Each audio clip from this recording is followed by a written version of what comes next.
Hello and welcome to Arn. As always, Paul Bromwell back in the captain's chair again. Here we are, the month of April, a first Tuesday for us to get together in the month of April, Arn. And we're together again on the Four Horseman Network on One True Sport. And I am joined by the Hall of Famer, the founder of the Four Horsemen. He is the creator of the Spine Buster. He's the 1A Tag Team Wrestling, our television champion, my tag team partner. He's Arn Anderson. Arn, how are you this week, man? Notice anything? I do. Got on the new hoodie. Yep, and on the back. Yeah, let's do a little modeling. Look, Arn, he doesn't do this often, so you guys are going to get a show here. Can you see it? I can't. The hood's in the way, I think. Oh, I can see it now as you start to lean up. But that's your Hall of Fame, the whole insignia and all of that on the back. You'd have to stand up a little bit more on, but you don't have to do that. I think they get the picture. Can you see it now? I saw a little bit better at first when you lean forward. Yeah, there you go. That's the top half of it. That looks sharp, man. Got more compliments over this design that you put together. This was all you. I've gotten more. You know, the last event that I was at, people were really wanting to know where you can get those T-shirts. So okay, they're popular, and I like the hoodie. And I'm rocking the Brain Busters. Arn, I didn't get to tell you this. We were doing some prepping before. I was at AEW Dynasty on Sunday with my son, and I rocked the white Horseman hoodie, the light one, the new light one, like thinner material that we have. And I got several compliments just walking through the building. You know, guys our age, guys younger, it doesn't matter. You'd probably see it coming through the line that respect and know the brand and love it. It was so cool. It's nostalgia. Yeah, that's for sure. Yep. Yeah, and it was awesome, and he had a good time there. But, buddy, I check it out. This perfect segue. Check out 1tsport.com for all the great merch. T-shirt season's coming back, and as I say that, I don't know what's going on in Charlotte. I can tell you, I feel like we're always like Weatherman Jones anymore here. We can't get out of the 40s again here in Pennsylvania. It's like a cold front has happened. So once again, I'm in my sweatshirt. So that's okay. I love them. So last week we had like 88 a couple of days, and then it dropped down to 68 the third day. It's just crazy. It's 41 right now here where I'm at. I mean, come on. Well, I'm trying to get back outside walking again. That's some of the most fun of the warmer weather is getting outside, getting moving. And man, 30s, 40s, no thank you. But hey, listen, we are so thrilled to have all of you here. I see people filing in to the live YouTube. We're back once together. We're going to be covering all things November 1995. Listen, Super Chat, that's where it's at. All right, so make sure, because we are going to be covering a topic today. It's not Ask Arn almost anything, but we're still going to try to get some questions in. But especially if you super chat us, we're going to do everything we can to make sure we get those questions answered. But Arn, before we jump into that, as always here on the show, I want to make sure that you get to talk a little bit about where you're going to be soon. And as we were talking beforehand, the big show coming up, one of the, as we say, the granddaddy of all the shows is right around WrestleMania weekend for you and Brock, and that is right here in Las Vegas. I know you can't wait for WrestleCon. It's huge. It's such a huge event. Everything surrounding WrestleMania is huge, and you get the opportunity to, you know, with WrestleCon coming in, there's going to be, God, I would say in excess of 100 talent, probably, I would think, at WrestleCon. And you know how I feel about thanking the fans and intermingling with the fans and all that. I really look forward to it, and Brock does as well. And we're just looking forward to it big time. Plus, it is Las Vegas, by the way. I may be sitting over there somewhere with the little old ladies and playing some slots, and you're just liable to walk up on me anywhere. Who knows? I think they can definitely find you at the slots. Arn, you remember a few years ago, I was with you. Well, I was there. I don't say with you there, but I saw you in Vegas, and you were over at the slot machines. Remember that? Absolutely. Yeah, It doesn't take any talent at all just to punch the slot machine. And if it's your time to win, you win. Most of the time, it's not my time, but you have fun doing it, and that's all that matters, buddy. Can't play if you don't, you can't win if you don't play, right? There you go. I love it. I see Miss Amy's here with us. I see CG. A lot of our friends are here right now. Thank you all for being here and piling in and joining us this week. It means so much to us. Arn, let's continue on with the road show is not over for Arn Anderson. Busier than ever. Then he's headed to Indianapolis for Squared Circle Expo, April 25th through 26th. Another big event for you, Arn, in the month of April that I know you're excited about. So tell them a little bit about that one.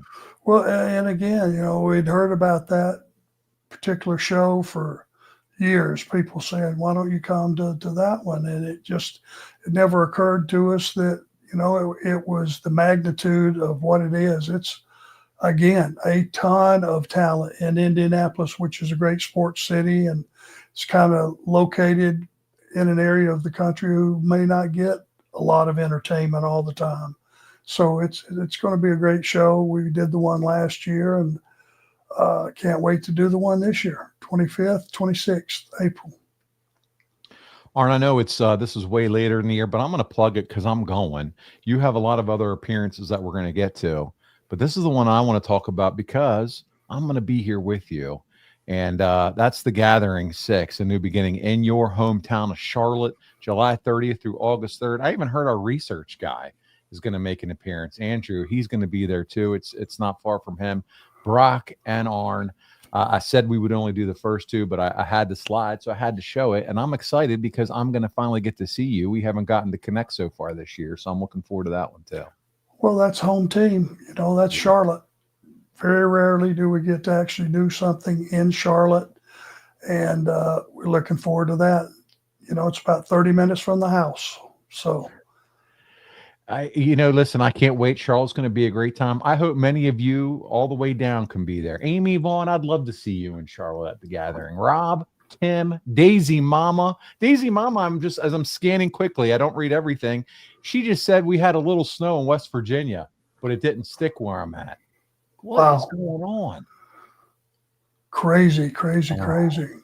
And there'll probably be some wildfires. I hope I don't jinx anything, but we've had those about every week. Yeah. Tornadoes about every week.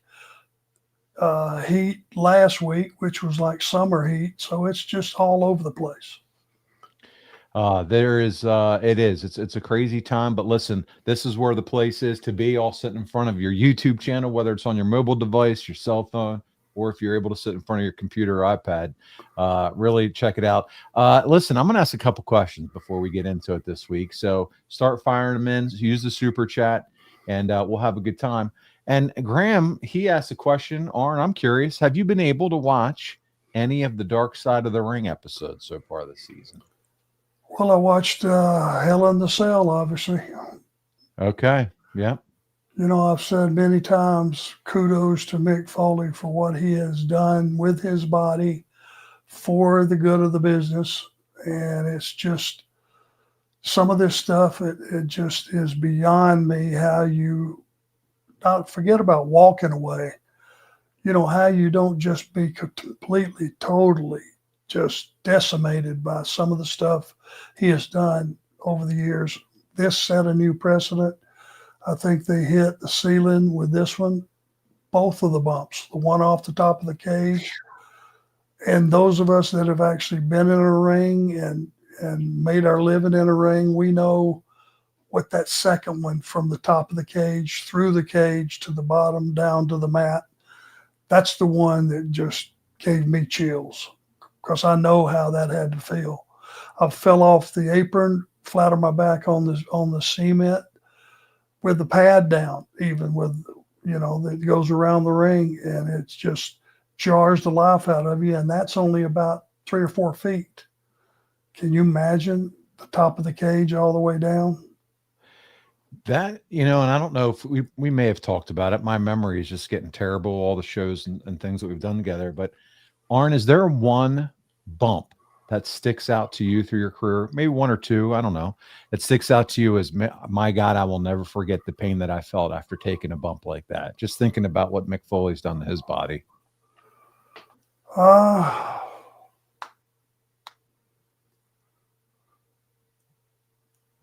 tell you, I was managing Cody at an AEW,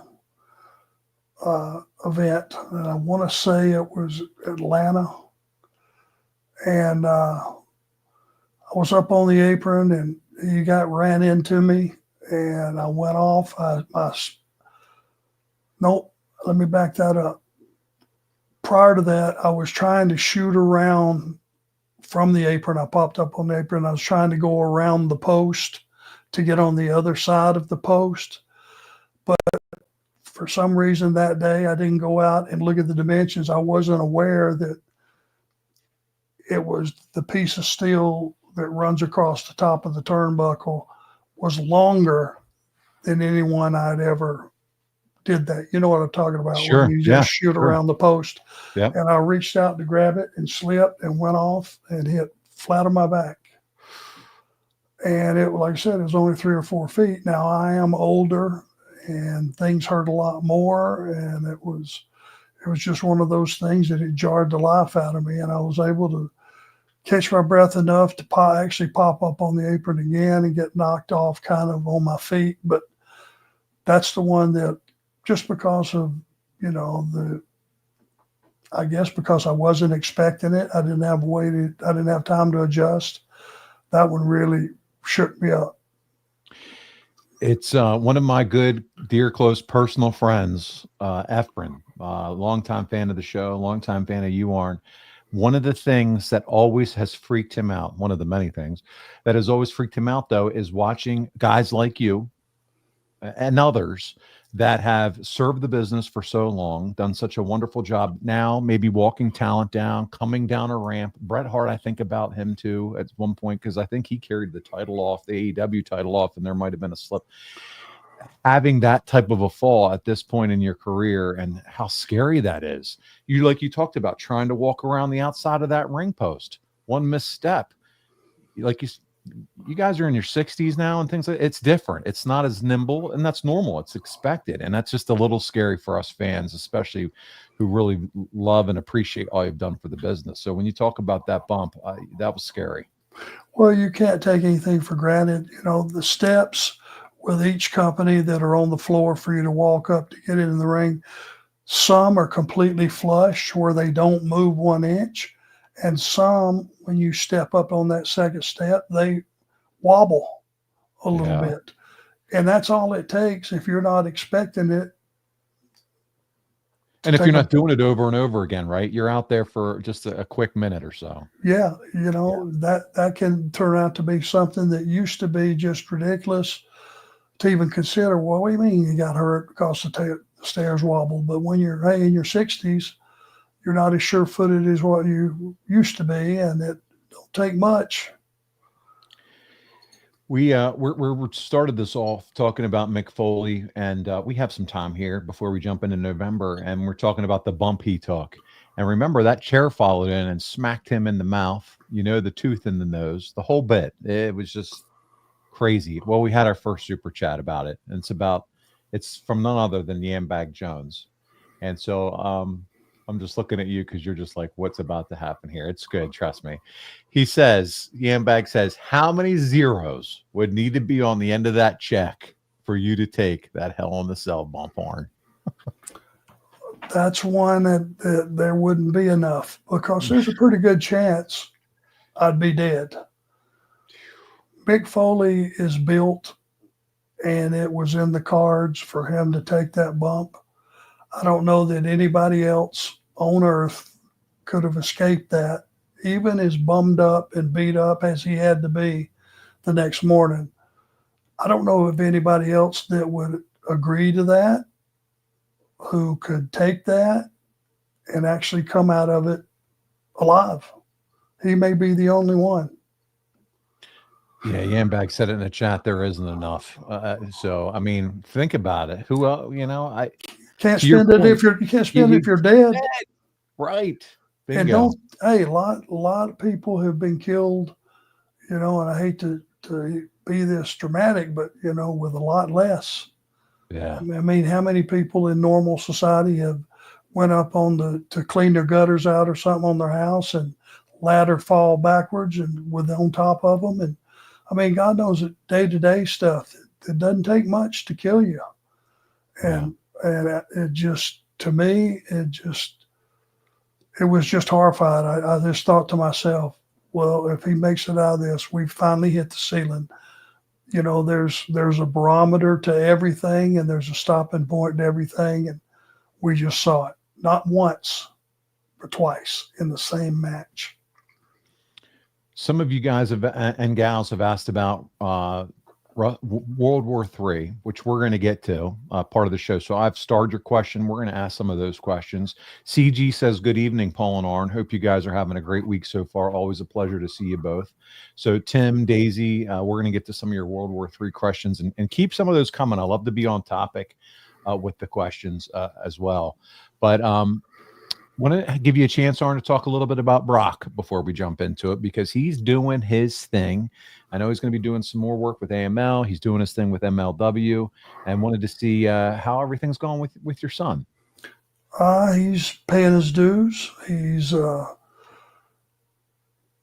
think he's improving every single time. He's just in that environment. He pays attention. He watches the other matches. He sees, what makes sense. He sees looks like maybe it doesn't make sense, and has his own deduction of what to do and what not to do. He's paying his dues, and we're, like I said, I always like to thank AML and MLW for using him, and CW, and having CW right there ringside to help guide him is such a blessing. It's just a process, and he's getting there, inching along, and a couple of days a week, he just goes over to the school that he was broke in, Lodi's camp, and he gets a good day over there or two. So he's doing with what is available. He's doing all you could expect. Man, it's great to hear. All of us, I'm sure, watch and follow him on social media. So we're keeping up with his career, whether it's watching it on YouTube or a streaming app, or just checking out what he's got going on social media.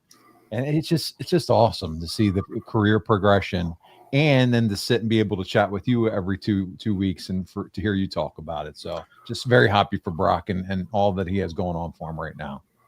Well, any dad is always proud if their son decides to follow in their footsteps in whatever endeavor. If they're an accountant, if they're an athlete, whatever, fly fisherman, whatever it may be, if they follow your footsteps, you're very proud of that. And in this business, sometimes it's a good idea and sometimes it's not.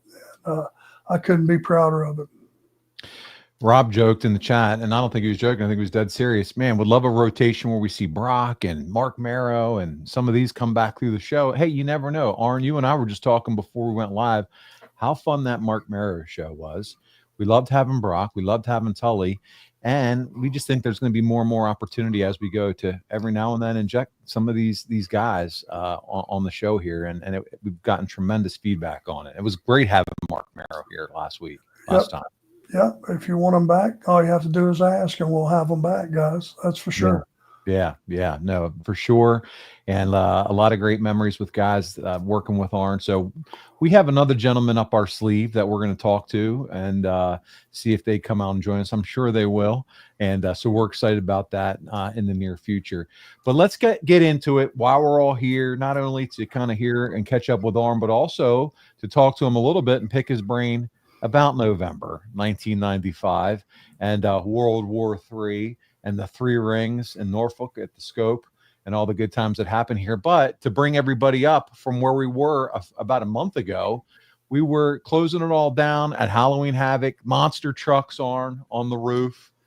You remember that, talking about that. Jimmy Hart, the turn on Hogan. Giant wins the title, which it was okay on a DQ for him to win the title. The title is later now held up. Also, we saw Lex Luger. He turns on Hulk Hogan. And so they make this decision to hold up the title. And now the title is going to be on the line at the big pay-per-view in November, World War III. Now, Arn, the way this works, 20 men in one ring, 20 men in another, and 20 in another. So 60 altogether. As we get into this, I'll break down the card. We'll talk about how it all worked out. But they had 3 different commentary teams. So you had Chris Cruz and Larry Zbyszko out of ring. You had Tony Schiavone out of ring as well. And then you had Eric Bischoff, Dusty Rhodes. Schiavone was with Bobby Heenan. So it was an interesting concept, never been done before. Before we jump into getting there and talking about the card, thoughts on this going into it? When they told you, Arn Anderson, we're going to do a 3-ring 60-man battle royal, what are you thinking? Like, this is going to work? This is too much? Did you have any initial thoughts? I look at it as purely from a performer standpoint. Battle royals will either be good or rotten, because there's only so many things you can do in that setting. It's just, you get 20 people in the ring and people get involved in the match mentally, and they get rocking and rolling, and they forget, hey, there's 19 other people in this ring. You know, before I get knocked on my ass, or before I throw a punch, or before I do anything, I better be aware of where those other people are. Because if they're right behind you and you get knocked on your can, you land on somebody's knee, somebody gets injured. You got a guy trapped in the corner, guy's walking up behind you, you go to throw a punch, you end up elbowing them in the teeth. There's so many things that can happen during that much activity in one ring, much less 3. And I just looked at it from a common sense standpoint. If you're a fan, how many things can you watch at one time? You know? It felt like you were watching this show. Like it was almost like me, you, and Mark Marrow. That's how they had the screen split with the 3 rings. It was with the board around it. It was almost like watching this is like the old school, how they had it set up when I was watching back the pay-per-view. I thought this is a StreamYard screen. The way they had it all set up, but then they eventually morphed it down, and we'll get into some more details, but I want to talk about kind of the storylines getting into the card. I mentioned the Giant, they take the title from him, they decide to hold it up. There's questions, there's thoughts. Was it, are we protecting Hogan still by stripping the Giant? Or do you think it was, hey, we want to boost this World War III concept and say, hey, whoever wins gets to win the world title. So we think this is an effective. In your estimation, do you think it was about protecting Hulk, or, hey, let's really pump up this big match that we've never had before? I don't know what the thought process actually was, to be honest with you. You can look at it. Is it exciting? You got all these people, and it's a spectacle. It absolutely is a spectacle, but still, it's hard to watch more than 1 or 2 things at a time. And when the eliminations go down, if people aren't watching that and keying in on that, especially if you're at home, if you're in the arena, you have a wider viewing area. You can see everything. When you're at home, you can't necessarily. If the camera's shooting something else, you get eliminated. I think you lose a little bit of reaction there. I wasn't a huge fan of it. Let me put it to you that way. Well, what else was going on around this time is Luger had turned heel. He joins up with the Dungeon of Doom. So you have that, and you'll see that he's going to take on Macho Man at this at the pay-per-view. But I want to talk a little bit about the Horsemen, because all of you had turned on Sting at the last pay-per-view at Halloween Havoc. And so now it's going to build to a Sting Flair match at World War III. But there were some happenings that went on at Nitro leading up to World War III. Sting defeats Flair on November 6th at Nitro and refuses to release the Scorpion Deathlock until Luger whispers something in his ear. But they're building this tension between Sting, Hogan, and Savage. But I want to talk more about this edge. We've always known Sting to be this white meat baby face, but all of a sudden now he has a little bit more attitude. And I'm kind of digging this side of Sting because we haven't seen that at this point. Or what are your thoughts on Sting? Like, he's not releasing the hold, holding it in, the Scorpion Deathlock on Rick. And I think it was just more of, I'm sick of you screwing me one more time like you and the Horsemen did again at the Havoc. I don't think there was anything heelish about it. Flair had it coming. We all had it coming. If he would have done that to any of us after what we had done to him, we deserve it. And that's just Sting having a little rougher, darker edge to the way he fights back. There's a way to wrestle and out wrestle your opponent. And if your opponent wants to take it up to another level, you need to bring it up and meet him. And that's what he did by not releasing that hold.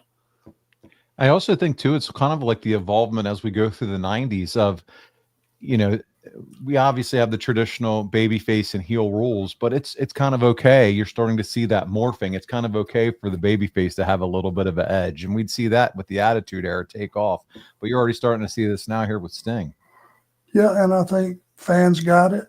They liked it. It worked. Let's talk a little bit about Lex Luger and Randy Savage, guys, because Luger attacks Savage arm, which if you remember from World War III, he's going to hone in on that injury. And he attacks it on November 13th at that Nitro. Sting doesn't make the save. And but we have the big adversarial headbutting now of Luger and Savage going at it. I really enjoyed the believability of Luger and Savage. And as I went back and watched this, Arn, especially World War III, man, there was some intensity in this one too. Savage just has a way of bringing it out in people, doesn't he? He is intense, or he was intense. And everything you remember about him, the one thing, if you ask any talent that had been in the ring with him as an opponent or as a partner or whatever it may be, Randy was intense. I mean, he was intense about every aspect. Where Elizabeth was concerned, he was off the deep end every time he was in a match. The guy was he was intense. If he's walking around backstage, he just had this look on his face like, get out of the way. And listen, he brought it out of a guy like Lex Luger. Not saying Lex Luger, couldn't get intense or couldn't get fired up, but there was just something about the guys that Randy worked with. I felt like as a fan, he just seemed to always bring the best out of them. We'd see it with DDP years later in the feud that he had with him too. Well, Randy was a guy, if you didn't fight him, he was like Ronnie Garvin, he'd eat you up. So you had to bring the intensity back to him. Whatever he brought to you, you got to bring it back to him, or he'd eat you alive. One more key item I want to talk about before we get into World War III. Guys, get your questions in. We would see, Arn, on November 20th, the first WCW match between Hulk Hogan and Sting. A lot of fans have talked about this. I've gotten some feedback, some people DMing me this week.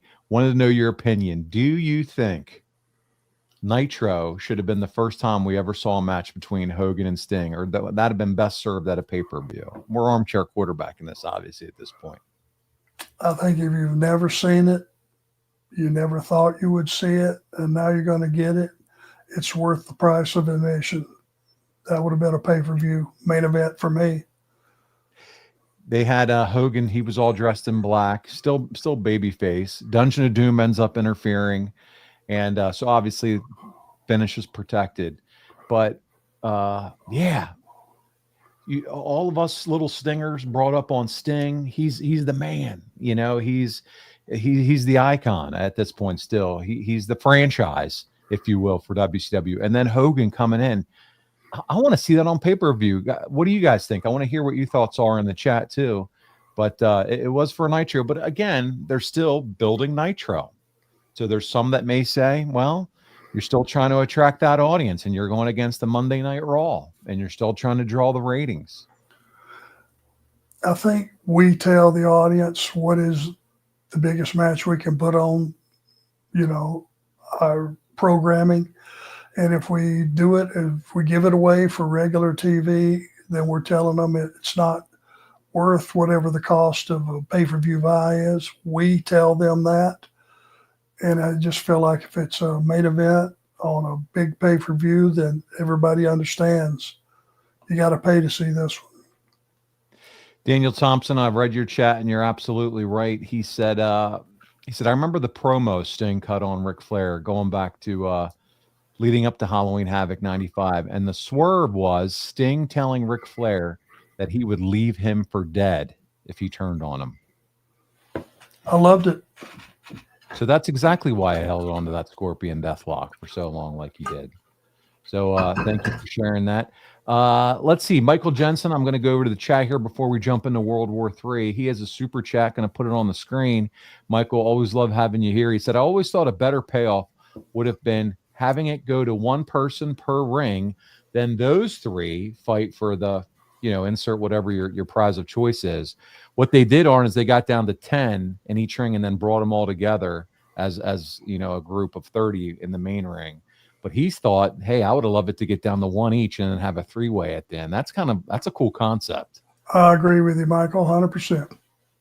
There you go, right from Double A's lips there.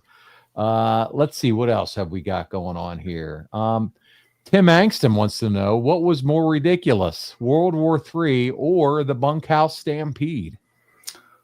At least the Bunkhouse Stampede, you got people fighting out in the crowd and things that you don't get any other time or any other place. So I think that was actually a better viewing spectacle than I just wasn't a big fan of the 3-ring battle royal. I just wasn't. Daisy Mama said, Arn, and I think you just answered that question. Did you like the premise of World War III, the 60 men, with 3-ring battle, or did you prefer the Royal Rumble premise of 30 men and the surprise factors of not knowing who's next? Yeah, I mean, the Royal Rumble is a good concept because you don't know who's coming out. You've got, 30 people? Is it 30 people in the Rumble? Is that about right? Yeah. So you start with 2, and now you got 29 surprises. 28 other after that. Yeah, that's right. Yeah. So every time somebody comes through the curtains is a surprise. Once everybody comes down and you see that, okay, there's everybody. There's no surprises left coming out of the curtain. I love all these opinions and interaction in the chat, guys. Keep it coming. Ryan Nodal says, I think you needed to launch Nitro very strongly. So a Hogan Sting match would have definitely helped with that launch. So there's that perspective too. That's true. Yeah. I mean, we're all Monday morning quarterbacking here. I love it. And that's the beauty of it. You can be a booker. You can, in this business, you can watch something and watch it go down and go, I would have done this. And, you may be one of many people that would agree with you. So it's have fun with it. CG, as I go up through the chat, I see that you had a very similar question about Sting saying he would leave him for dead as well.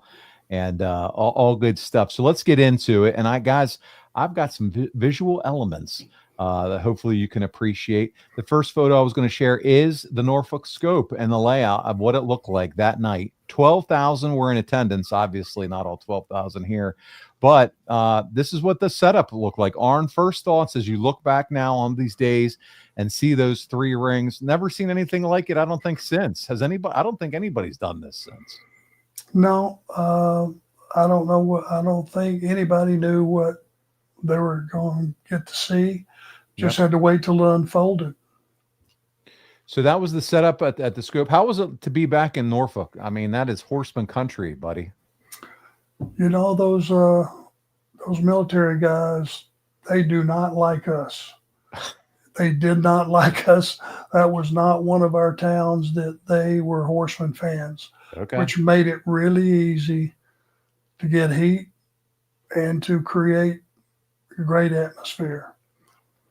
Nothing like 6 sailors all had about 10 beers apiece. Well, by the time you get to the ring, they're ready to raise some havoc. Let's get into the card. That sounds like a fun environment to be in.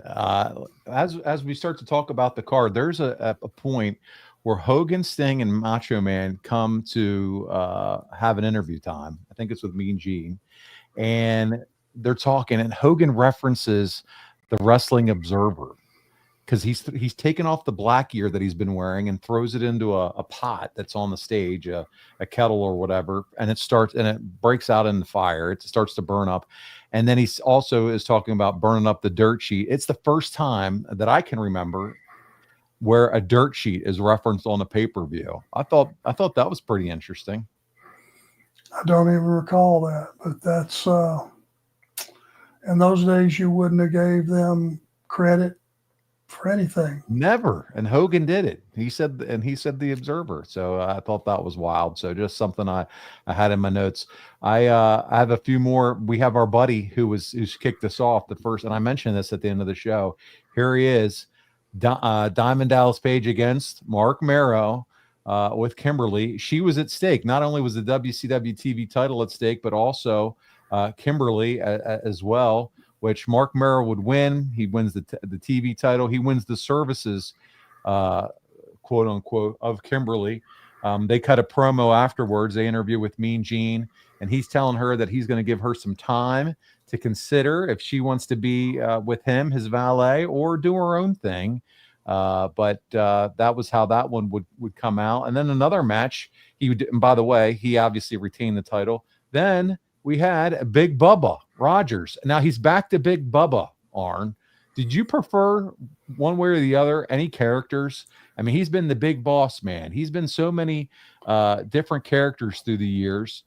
He's back to Big Bubba Rogers. Do you like Big Bubba Rogers? That's who I came to know and love from the Crockett era. You know what? He was so good, and especially for a guy his size, he was so smooth.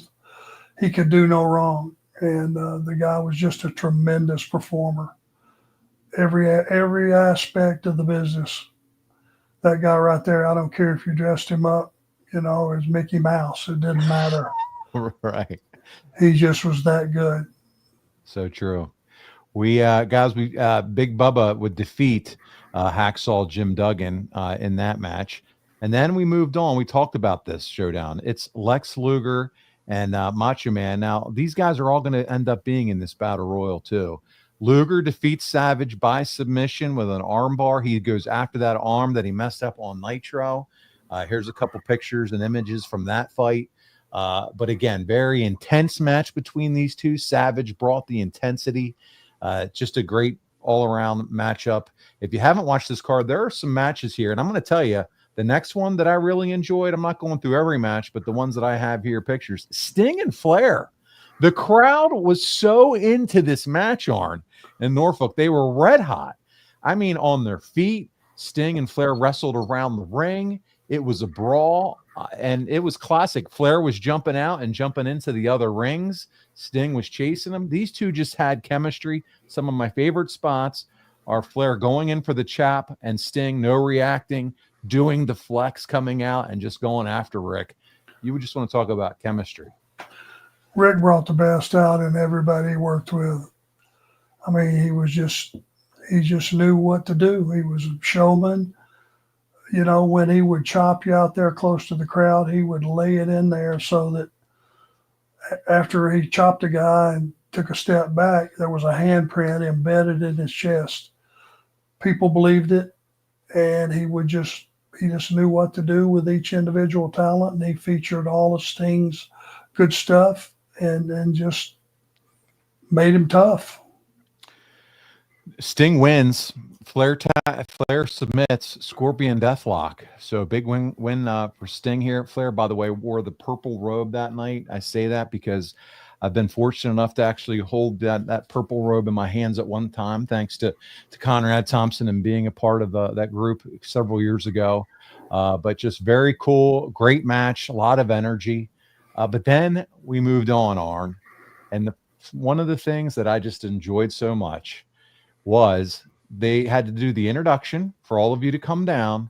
Who do you think is the first person out of the 60 names that David Pinzer had to read consecutively? Who do you think was the first one to be announced? I don't know. I don't remember. Oh, well, I do. And there's the freaking man right there, Arn Anderson. First one out. So just like War Games, I was first one out of the curtain. First one out of the curtain, number 60 was Hulk Hogan. And Arn, you were number 1. And buddy, you would hang in there. I think you were you and Flair were like 7 and 8 of the last 8 that were in the ring in terms of elimination. So not only were you the first to ring, but you were one of the last major players in the ring for this incredible matchup. And buddy, it was crowded. When we talk about it, there's some pictures here of the match. You're going to see these on social media. But guys, I'm sure you all recognize as you go through this. I mean, that's just chaos. This is just one of the rings. Picture 3 rings like this. Very dangerous. Talk about how does this work, Arn, in terms of there's going to be 60 people. You know who, probably are the last 10 that have to be in the ring? Are you told? Or what does that look like in the back is trying to figure this out? That would be up to the booker to lay out whatever order he sees building towards the last few, which is another set of drama. Look at Haku. He's just standing there posing for pictures. He's just waiting for an opening to chop that damn giant, I guarantee you. I knew you'd like that one. Oh, you can see he's waiting on an opening. Look at him. We got one more here, Sting. Look, Eddie Guerrero. Look at Paul Orndorff and Hulk Hogan going at it. That's like it's WrestleMania 1 all over again, you know? Yeah, history. And then it's crazy. And then there's Sting and Eddie Guerrero and guys, and it's just incredible, the talent roster at this point for WCW. Well, there's no secret here, guys. You know who wins, and it is Macho Man. He would walk out with the big gold that night, but it's not without controversy. Savage wins. He doesn't go over the top, but neither does Hulk Hogan, Arn.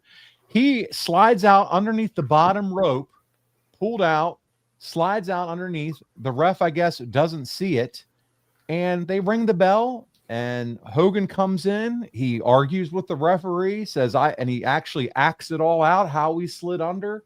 Mean Gene comes into the ring to do an interview. He's like explaining it on the mic. But I'm going to tell you what is the craziest thing to me of all this after he wins. They never really followed up with the whole angle on Nitros or whatever. Savage was your champion. Nothing on Nitro to work off that story about the controversy of Hogan being pushed under the bottom rope. And I mean, did WCW drop the ball not following up on that whole non-elimination angle? Why would you do that and then not follow up with it with some type of a story on your episodic Nitro television show? You are 100% correct, and I do not have the answer. I wish I did. Yeah. But it seems like whoever was Randy's next opponent would have been the next to the last guy in the ring, wouldn't it? Yeah. Yeah. Common sense. That's your angle. Yeah, that's for sure. We have more questions flying in, guys. I want to open it up. That's really how World War III ended that night. And we have plenty of time, actually. We're doing really well on time tonight. And so I want to go back and have you guys ask some questions. Michael Jensen said, Arn, if you look like Ray Traylor, you could have any gimmick that you wanted. Yep. I guess so. Yeah. I mean, he was just a big, agile, tough, and you know what? A nice man. Incredibly nice man. Arn, Daniel Thompson says, do you ever wonder if WCW should have had its own version of the Royal Rumble where the winner gets a championship match at the Great American Bash or Starrcade? It would have just seemed like a copy. If they did it second, it would be like, okay, now they're just totally copying WWF. You know, there was enough different concepts out there they could have their own with a little thought. Scott George says, by the way, guys, that was a callback to Hogan and Sid in one of the Royal Rumbles back in the day where Hogan was dragged out under the bottom rope. How do you feel about that, where something's done maybe in another federation, another company, and then you kind of see the same thing maybe a few years later, but it's the same angle? I mean, we're not stupid fans. Sometimes we are, but yeah. Maybe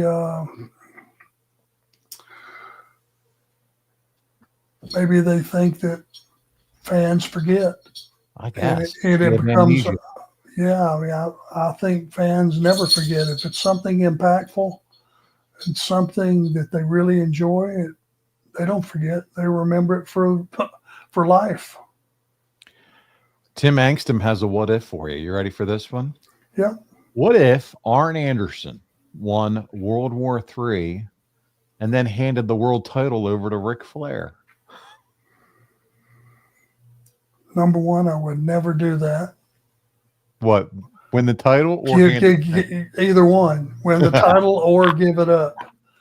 If I actually won it, you'd have to kill me to get it out of my hands. I know, man. That would have been so good. You know, I would validate what that thing meant to me anyway. How would have you felt if that was how you won your world title, Arn? I just never, but people, you know, I don't know if they believe me or not, but, you know, there was a certain group of guys that were acknowledged and appreciated and understood as world champion material. And then there was the rest of us, and that was a small group at the time.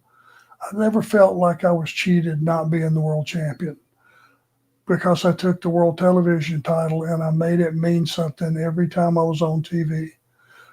I made it look like I was, you know, because I was making that my world title.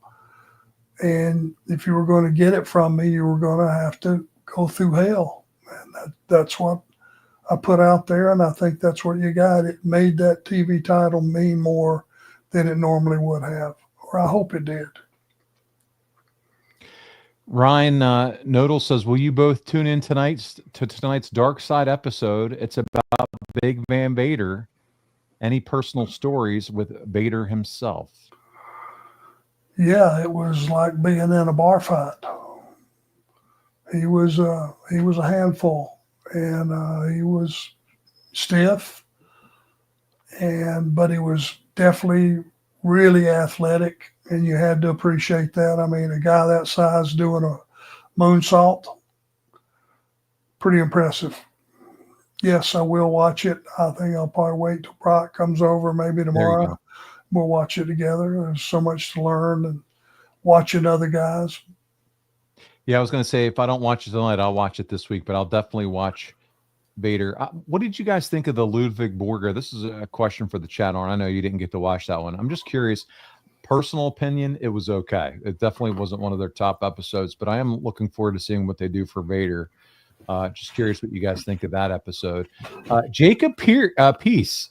Jacob Peace says, a little off subject, do you feel the Horsemen were used properly during the Nitro days?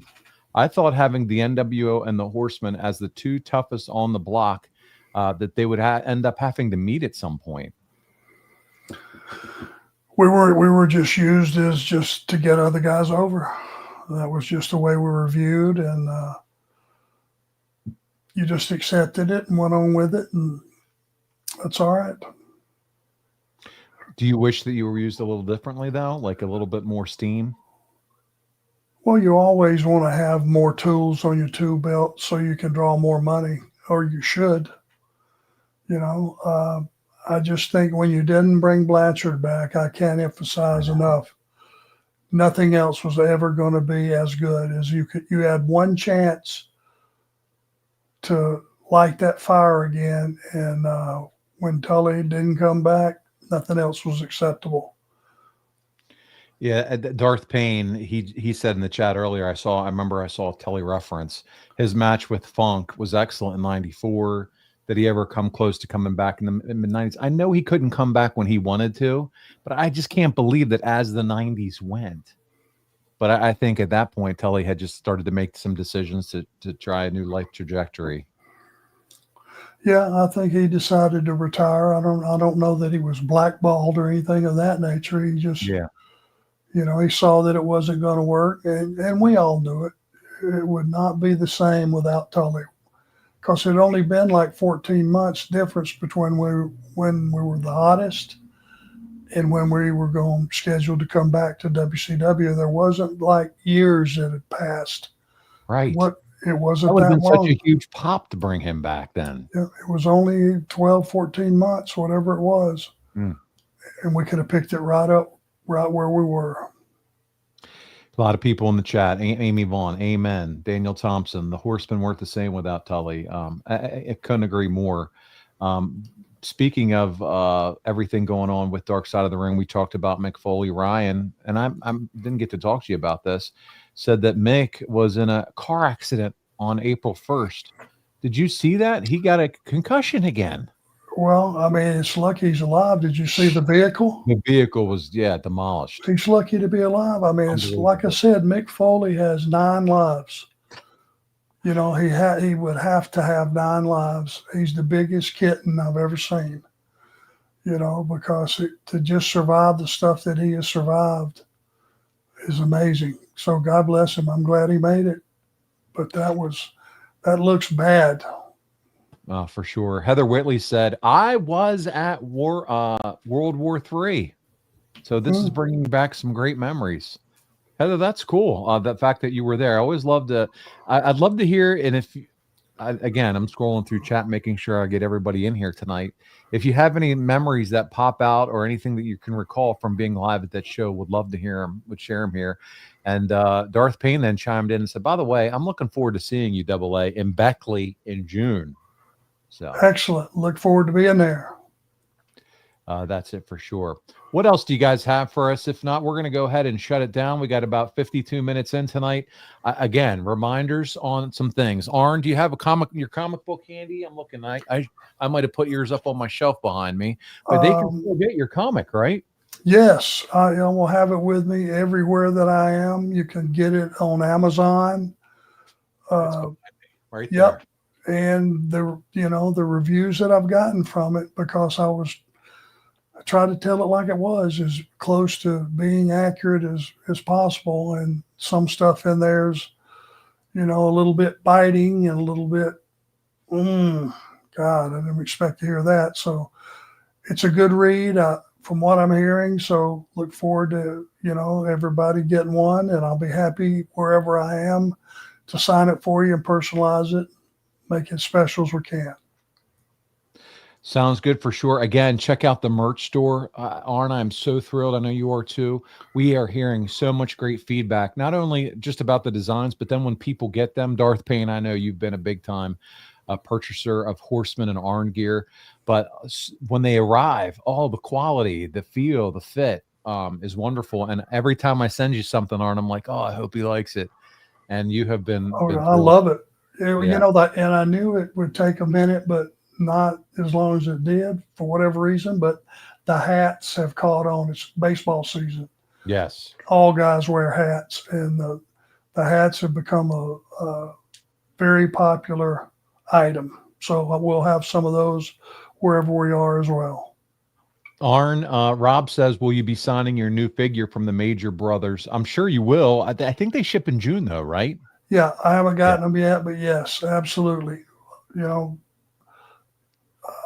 I know they're very, very proud of the finished product, Zach and his crew. So can't wait to see them myself. Tim wants to know if there's any shot you'll be at Monster Mania this August in New Jersey. Arn, are you planned out that far and ahead? I haven't scheduled anything that far. June is about as far as we went so far, but certainly worth investigating. There's another couple conventions that I want to talk to you about offline that I'd love to see you at too. There's one in December actually in Pittsburgh, but and it's more of a con, so it would be perfect for your comic book, I think. I saw that Lita is going to be there, so I wanted to get you some info on that. Daniel Thompson says we need an Arn Anderson action figure with the Kung Fu grip. That's what we need. So never know. You stick around long enough. These companies are making figures of you now. There's another one that's working on one too. So. Yeah, there's a couple that are doing figures. One is featuring Tully and I's Brain Busters, and video games are coming out. There's one Ultra Pro Wrestling coming out this year. You're going to be able to download Arn and Tully and fight Demolition. I mean, that's Saturday night's main event. You're going to be able to do that. Nowhere else can you do that. So we're really excited. The year of Arn, when it comes to stuff like merchandise, action figures, video games. I mean, this is crazy. It's awesome. Very excited. I never thought I would be a superhero, but I'll take it. You've been a superhero to us for a long time. too kind. Yeah. Well, listen, guys, we're going to come back again. Arn, we didn't get to talk again. I was a little bit rushed getting in tonight, but in 2 weeks, are you good for the 22nd for Ask Arn Almost Anything? We'll just do it. We'll just figure it out live here on air.